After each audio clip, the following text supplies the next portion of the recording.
Health experts on Monday urged the government to create an environment more conducive to vaccine clinical trials.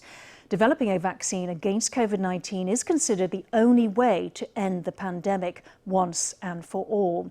But according to a Taipei forum, the domestic regulatory environment is rife with red tape and high hurdles, making it difficult to test vaccines and get them to market. We can clearly see that our death rate has remained between 6% and 7%. Will the virus disappear after this wave of infections? From what all the experts are saying now, it doesn't seem likely.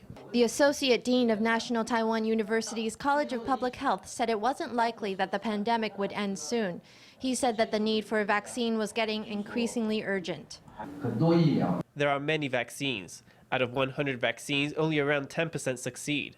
Perhaps a known vaccine can be paired up with a new one. This is a concept that's starting to come into play. Researchers are exploring the prospect of adapting a tuberculosis vaccine for use against COVID-19.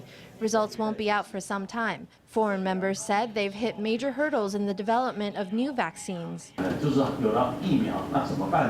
Say that we had a vaccine. What's next? Regulatory bodies have their rules. You can see that a great many countries have already begun clinical trials. Some are even in phase 2 trials. There's a concept called emergency use authorization. Simply put, it allows parallel development. Many projects can be initiated at the same time.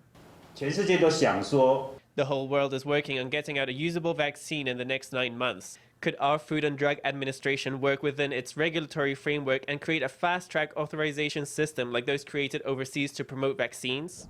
In the U.S., a phase 1 clinical trial began on a coronavirus vaccine on March 16th.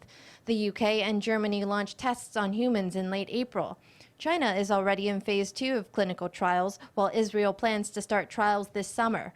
So far, Taiwan has only run animal tests on vaccine candidates. At the forum, experts called for the FDA to adjust regulations to put coronavirus vaccines on the fast track.